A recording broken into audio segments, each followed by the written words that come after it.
On today's episode of Angel's Garage, the stripped down, broken body of this 1981 Mustang gets a second chance at life, receiving tons of work to transform the beaten car we bought into the beautiful piece of work you see here. This is going to be a fun ride, filled with lots of cutting, drilling, welding, hammering, and painting. Let's go!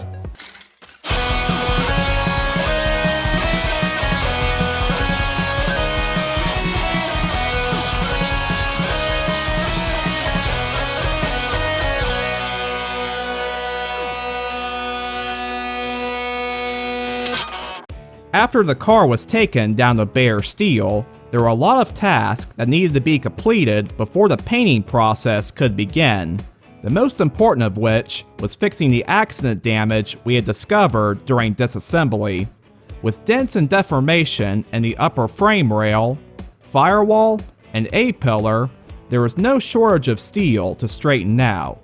We could have spent time trying to hammer everything back into shape, but after failing to bend the frame rail and having no way to fix the A-pillar, short of cutting it out and beating on it, the decision was made that rather than fixing these pieces, we'd be better off replacing them. And where's the best place to get replacement sheet metal for a Fox body? That's right, the junkyard. Heading to Pick and Pull, the place where cars give up their lives so others can live on, we found a 1989 Mustang with a perfectly straight body and no rust. And better yet, somebody else had already removed all the parts that would have been in our way. After spending about 15 minutes with a sawzall, we had a perfectly clean chunk of the car ready to go. While I normally don't like cutting up a car with a good body, Pick and Pull doesn't allow you to buy cars set out in the yard, meaning this car was destined for the crusher no matter what. So I can take comfort knowing that at least a part of this car gets to live on. After getting the new donor piece home, work immediately began on stripping it down of all the pieces we needed. Using a drill with a spot weld cutter, all the spot welds were cut out on the upper frame, A-pillar, and firewall. Just as advertised, the spot weld cutter made quick work of drilling around all the spot welds. Then using a putty knife and a hammer, the pieces that were once fused together were separated. The frame piece came off first and didn't put up too much of a fight. The A-pillar and bulkhead though, they decided to put up a fight. The A-pillar needed a few more cuts with the sawzall, and after failing to pry it off, another spot weld was found on the front of it. Once the weld was cut, the A-pillar just fell right off. Next up was the bulkhead the A-pillar was attached to, which was conveniently obscured partially behind the rocker panel. This didn't prove to be an issue though for the mini sledgehammer, which had no problem moving the inner rocker panel out of the way. A few more welds were found, which were taken care of with the sawzall, then the bulkhead was cut out and ready to go. We still needed to cut out a section of the firewall, but we would wait on that until the old piece was cut out from the car. With most of the donor pieces ready, work now turned to getting all the damaged pieces off the car, which would start with the upper frame rail. I first center punched all the spot welds, making nice divots for the spot weld cutting tool to center itself on. Then starting on the top row, I drilled out all the spot welds, then separated the steel using a hammer and a putty knife. There was also 2 stitch welds on the top of the frame, which were cut using the sawzall. Moving to the bottom row, I again drilled out all the spot welds, which was a bit more tricky on the front part where all the steel was bent up. Then I separated the steel with a putty knife and a chisel. After separating as much as I could, I busted out the pry bar and began working the frame piece off. The front part of the frame continued to fight me, but after a few more minutes with the putty knife and chisel, I persevered and pried the frame off the car. The spot welds were then cut and separated on the A-pillar and on the joint between the bulkhead and the firewall. Then was the fun part of cutting out the old A-pillar. Using some tape to mark roughly where the A-pillar needed to be cut, the sawzall once again came out and began working away. albeit with less than ideal precision. But it was good enough. With that cut out of the way, the A-pillar was wrangled off the car, then the new A-pillar was put up in its place. You almost think we knew what we were doing. Almost. Look at that. The bulkhead was up next, and with a little help from the pry bar, mini sledgehammer, and the sawzall, the bulkhead was out in no time. Comparing the new and old piece, the damage became much more apparent on the old piece. Last but not least, the damaged section of the firewall was cut out, leaving the car very interesting looking. It didn't look damaged anymore, which was great, but it was going to take some serious work to make it look like a car again. First up was bodywork, because as much as I would like to just start welding stuff back onto the car wasn't quite ready for that yet. A little bit of the firewall was straightened out first, which took almost no time using the mini sledgehammer. Then was the more damaged upper frame piece, which I somehow needed to make flat just like the other side. Using a large pair of vice grips, I bent as much of the metal as I could back into shape, which helped out quite a bit. Then once the vice grips did all they could do, I turned to the more traditional and violent method of beating on the metal with a hammer and dolly. In the end, I got the steel straighter. Not perfect, but good enough for now. Moving back to the firewall, my dad started shaping the new piece with a die grinder, slowly working it down into the perfect patch panel. Meanwhile, I started working some of the dents out on the quarter panel. I'm not sure how, but this car was hit twice in the exact same spot.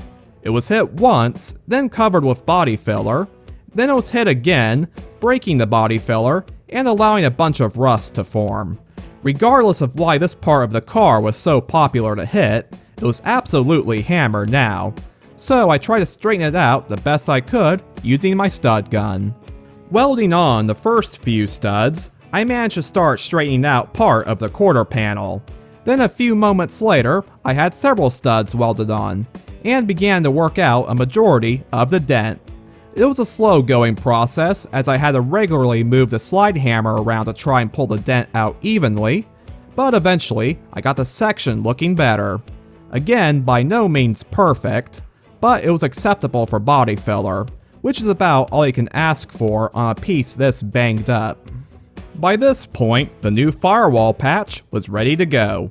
Not wasting the opportunity to compare the new and old piece one last time, it was crazy to see just how much the old firewall got smashed in. Definitely not a good day. With that out of the way, and using a few magnets, the new firewall was temporarily held up. Then once things were lined up to the best of our abilities, the welding commenced.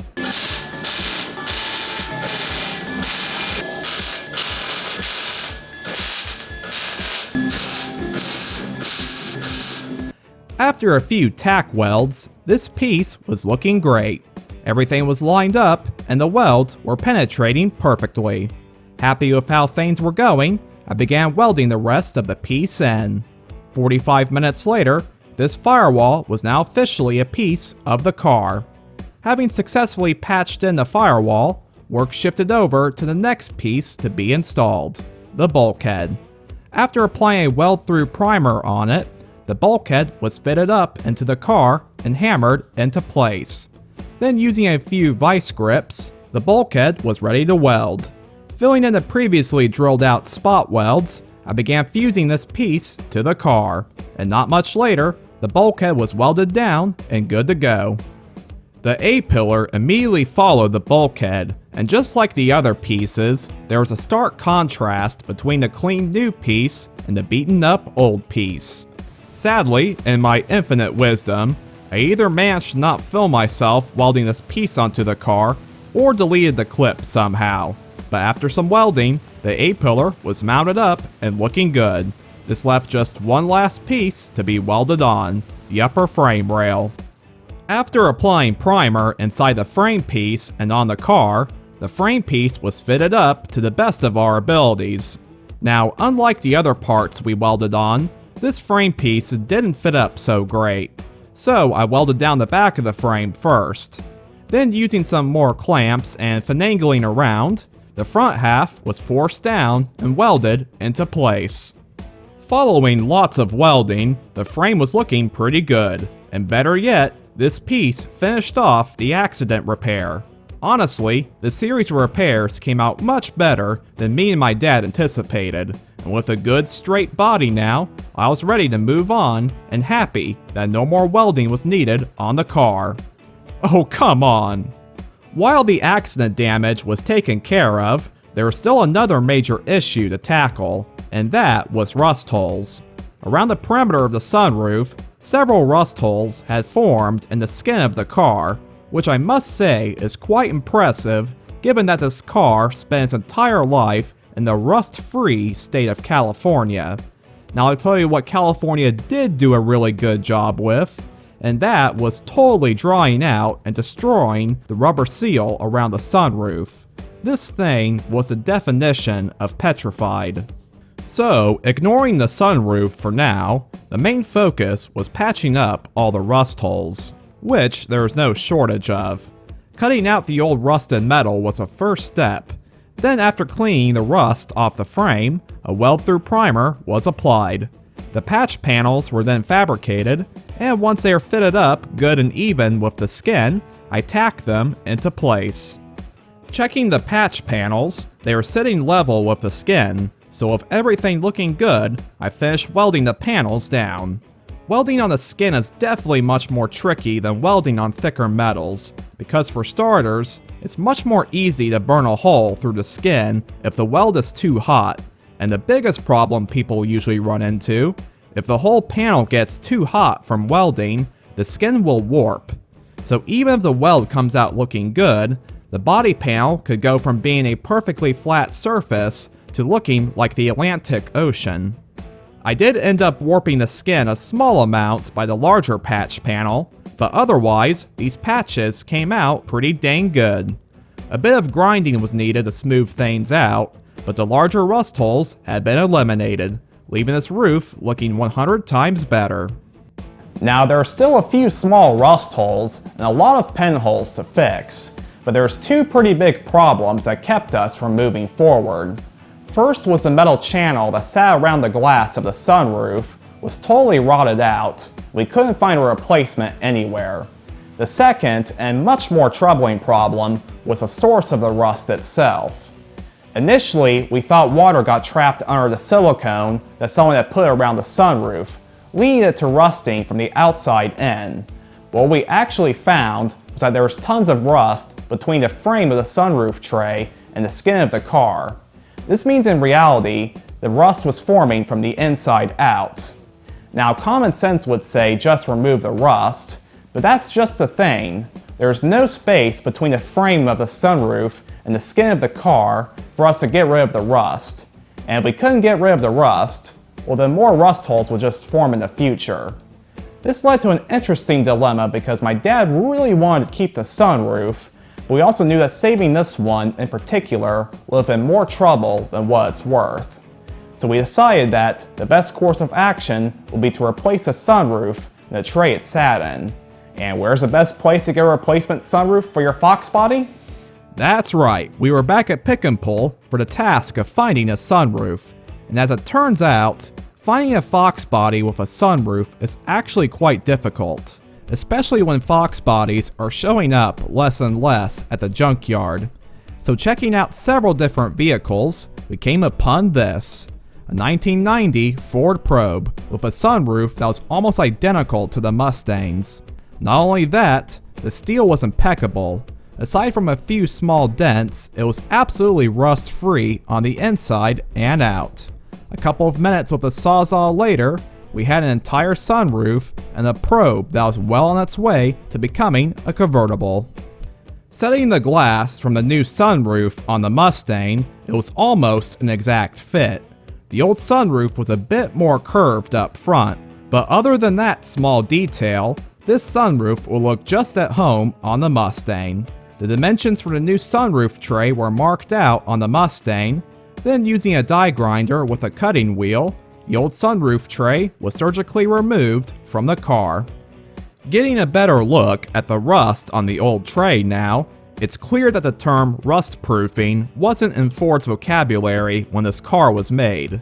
I'm not sure why the rust got so bad on this part of the car, and short of acid dipping it, I'm not sure how one would remove all the rust on this piece. But thankfully, this was a problem we no longer had to deal with.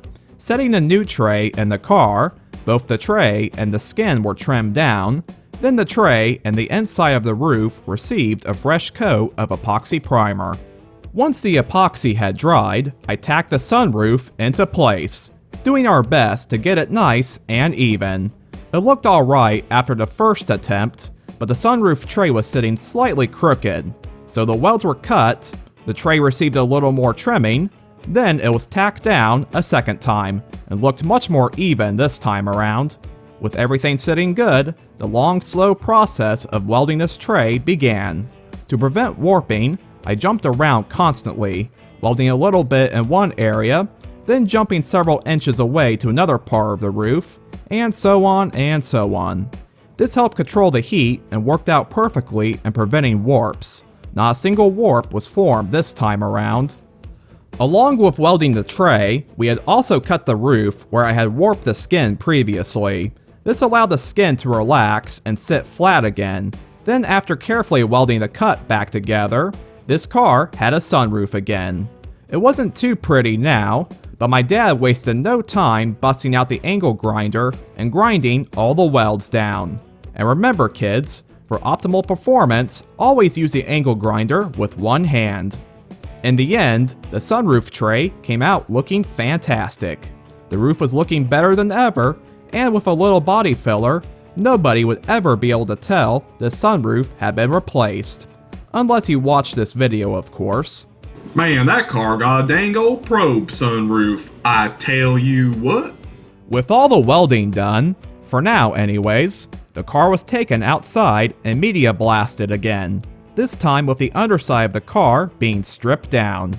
The blaster wasted no time making the underside of the car squeaky clean, and with the car clean inside and out now, we pushed the car back into the garage and began the final few steps before painting. With no need to move the car anymore, the final assembly came off the car, the rear axle. The control arms were unbolted from the rear axle.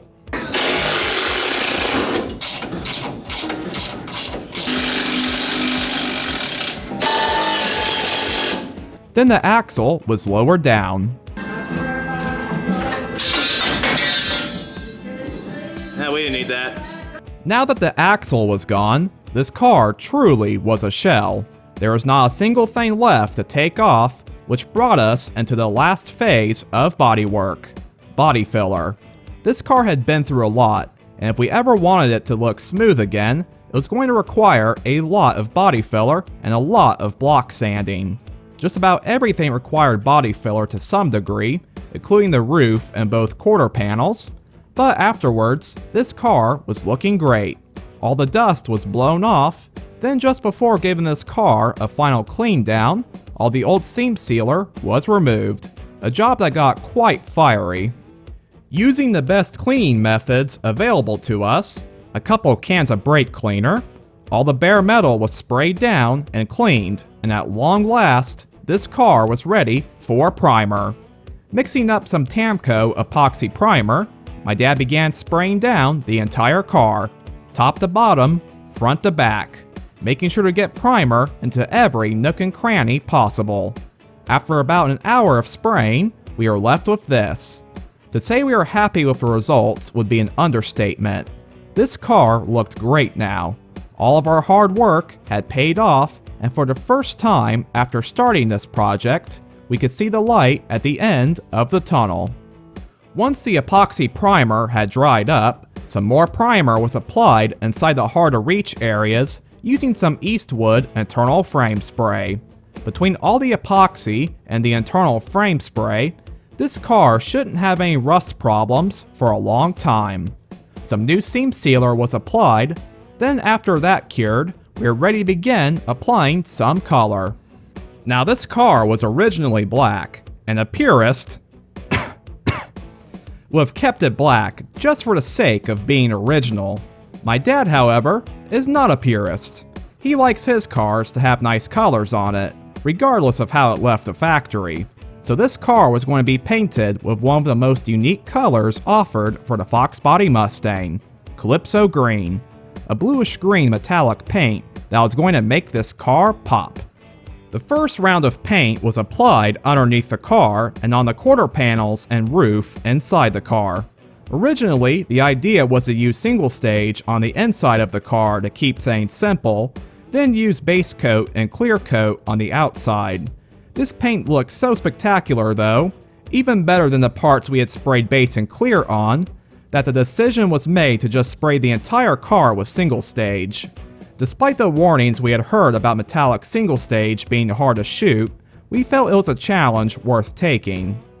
Some more seam sealer was applied, then some masking tape was thrown on around the door jambs, rockers, sunroof, and quarter windows. Shortly after that, the second round of painting began, this time with a focus being on the cowl, engine bay, door jambs, A-pillars, and the rest of the inside of the car. This session ended with a majority of the car being green now, and things were turning out good so far. The paint was laying down nicely, and my dad was getting good experience laying down this single stage, which should help the final paint job come out perfectly.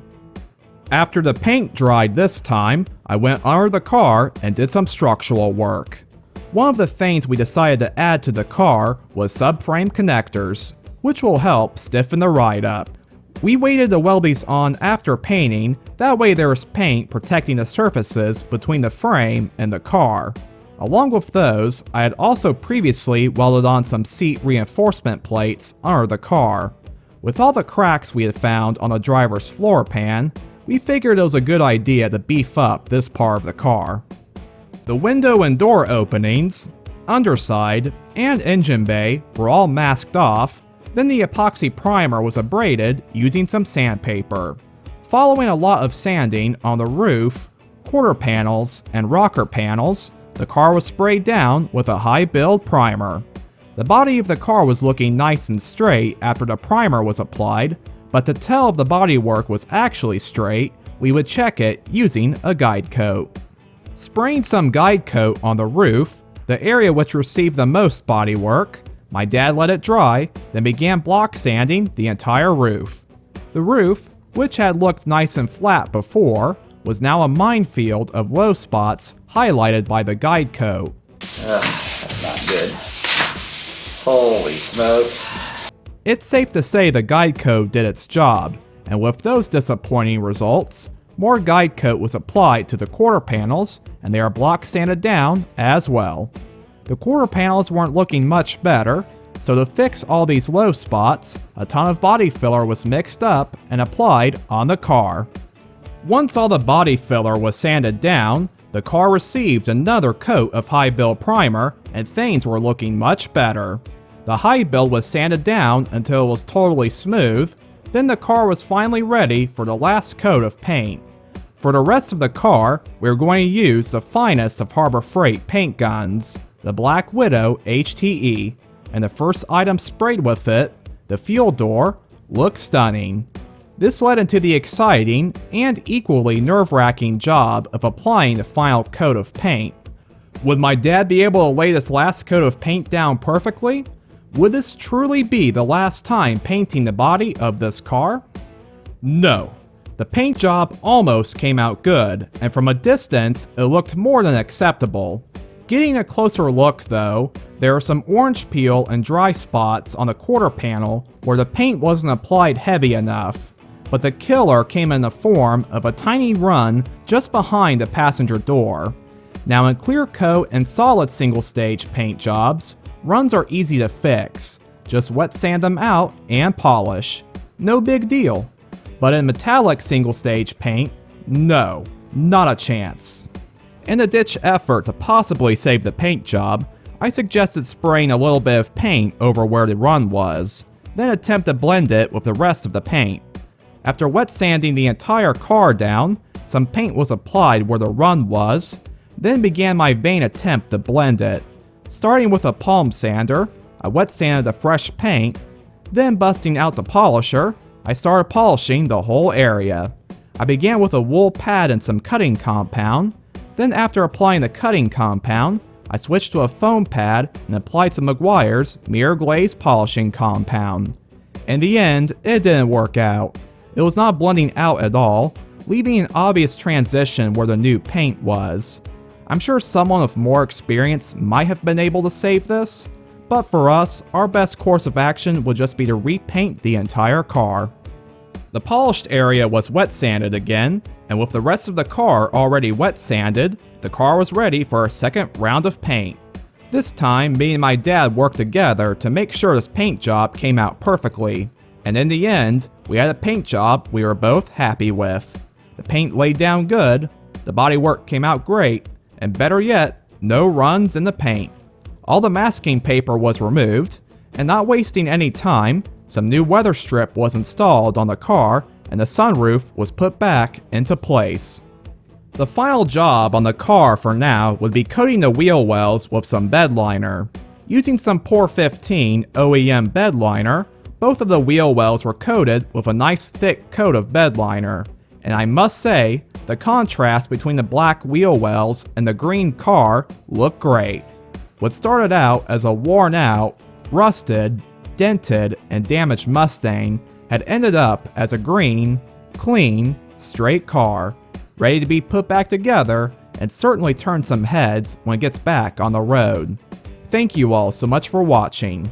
In the next few videos of the Mustang series, we will work on putting the rear end and front end steering and suspension system back together, and work on painting the hood, trunk, fenders, and doors. Hope y'all enjoyed the video, and we'll see y'all next time. Bye.